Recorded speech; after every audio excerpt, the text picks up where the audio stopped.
কাল যখনই বৃষ্টি পড়েছে, ডিমের এই খিচুড়িটা খাওয়ার জন্য মনটা একেবারে অস্থির হয়ে যাচ্ছিল। তার জন্য আমি এখানে প্রথমে নিলাম 1 কাপ বাসমতি রাইস, 1 কাপের মতো মুগ ডাল ভালো করে আমি ভেজে নিলাম।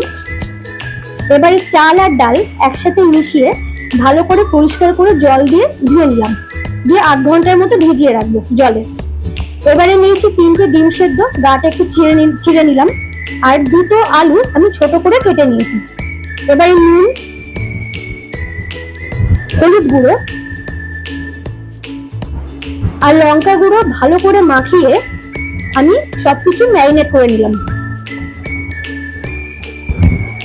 এবারে কড়াতে আমি দেবো বেশ খানিকটা সাদা তেল, দিয়ে আলুগুলো আমি লাল লাল করে ভেজে নেব।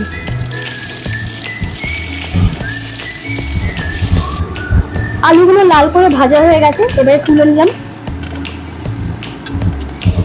এবারে ডিমগুলো ভেজে নেব। ডিমগুলো একটু লালচে করে ভেজে আমি তুলে নিলাম। এবার ওই তেলেই আমি গোটা জিরে, তেজপাতা, শুকনো লঙ্কা ফোড়ন দিয়ে ভালো করে নাড়াচাড়া করে নিলাম। দিয়ে দিলাম একটা বড় সাইজের পেঁয়াজ টুকরো করে কেটে, একটা টমেটো টুকরো করে কেটে ভালো করে আমি ভেজে নেব। এই সময় দিয়ে দিচ্ছি 1 চামচ আদা বাটা, 1 চামচ রসুন বাটা, হলুদ গুঁড়ো দেখি নাড়াচাড়া করব, 1 চামচ ধনে গুঁড়ো, 1 চামচ জিরে গুঁড়ো, 1 চামচ ঝাল লঙ্কা গুঁড়ো, 1 চামচ গরম মশলা গুঁড়ো দিয়ে দিলাম। দিয়ে দিলাম পরিমাণ মতো চিনি। মশলাটা ভালো করে কষিয়ে নিলাম।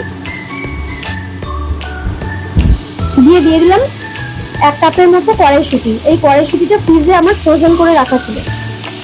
ভালো করে কড়াইশুঁটিটা কষানো হয়ে গেল। এবার আমি দিয়ে দিলাম ভিজিয়ে রাখা চাল আর ডালটা। এবার ভালো করে আমি রান্না করব। দিয়ে দিলাম পরিমাণ মতো জল, এটা কিন্তু একটু শুকনো শুকনো হবে। দিয়ে দিচ্ছি 2 চামচ ঘি।